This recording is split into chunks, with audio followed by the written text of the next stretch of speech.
The Utah Mammoth trade pick number 23 in this year's draft to the Detroit Red Wings in exchange for Sebastian Cossa. What? Sebastian Cossa just got traded to Utah. Detroit. Whoa. All right, well, we were hoping to hear Dylan Okay. So, I'm sitting here. I'm editing this Liam Ruck video because the Pittsburgh Penguins just took a guy that I wanted the Canucks to draft. The Utah Mammoth are up next, and no, they make a trade for Sebastian Cossa of the Detroit Red Wings. Okay, Stevie Y did not have himself a draft selection because he traded it away to the St. Louis Blues for Justin Falk. Now, seems like that's all there is to it. Utah trades pick number 23 to Detroit for goalie Sebastian Cossa. We have the trade itself. We have the pick that the Red Wings are going to use in this 23rd overall spot. We'll talk about both of them here in this video. Sebastian Cossa is gone. Away from the Detroit organization. Frank Saravalli was essentially confirming this on a whole bunch of radio programs over the past few weeks, but Sebastian Cossa was not going to stick around in Detroit. There are too many goalies. There is a number of talented players at various levels of the Red Wings organization.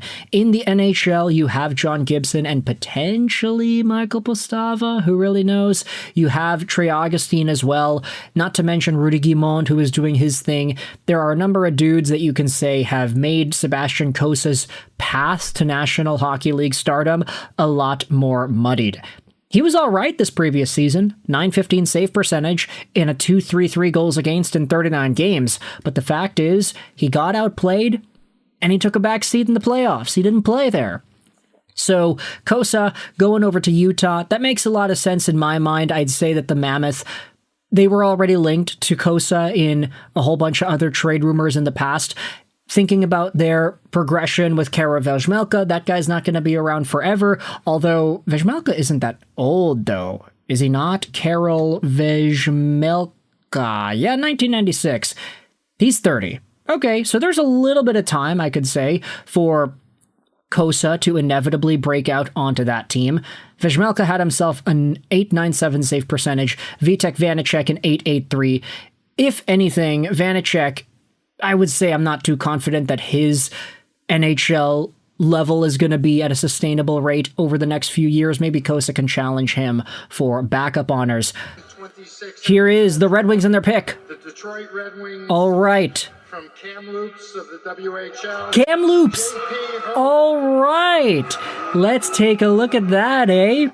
So, Kamloops. It is Jeffrey... I got confused with the name. It is JP Hurlbert coming over to the Detroit Red Wings. University of Michigan Wolverine to be, who is playing for the Kamloops Blazers this season.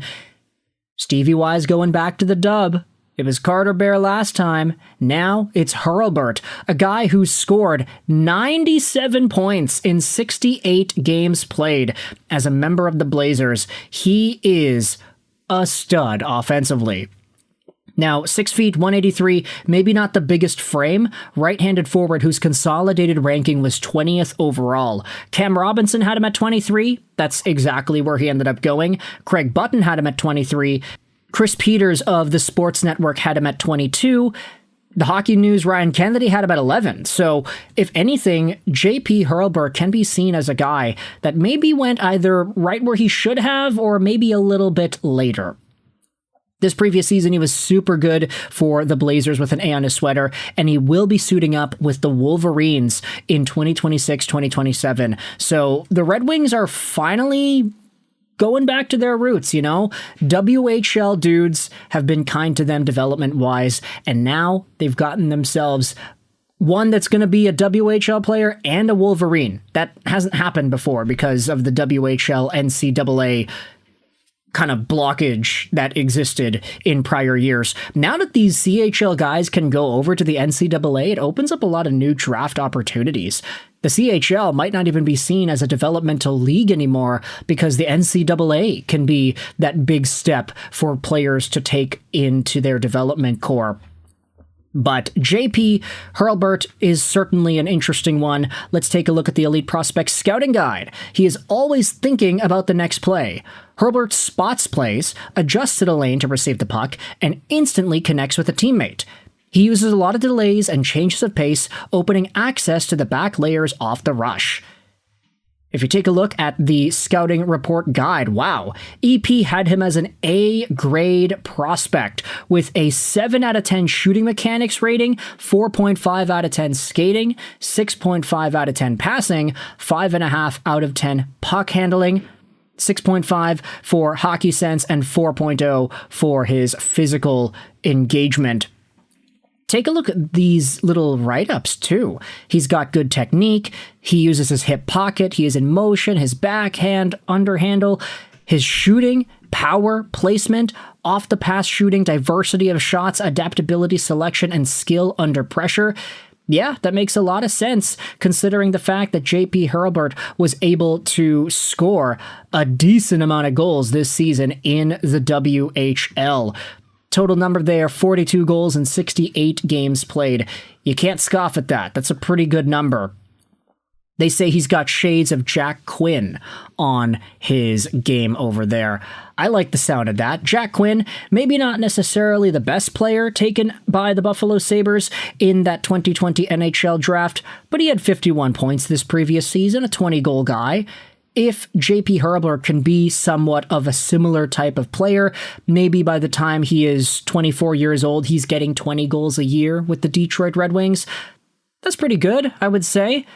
It also deviates a little bit from Steve Yzerman's consistent plan of taking guys that are a lot more defensively responsible and more two-way instead of just purely offensively driven guys from the Carter Bears, which I'm going to be real, Carter Bear is a little bit higher offensive upside than some of the other names, but Michael Brantzeck-Newgard, you have Marco Kasper, you had Nate Danielson, 3 guys in a row that were all kind of in that sort of defensively responsible mold, where some people would question the upward offensive upside.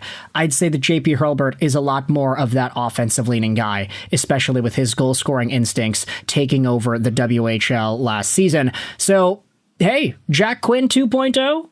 You can let me know your thoughts in the comment section below.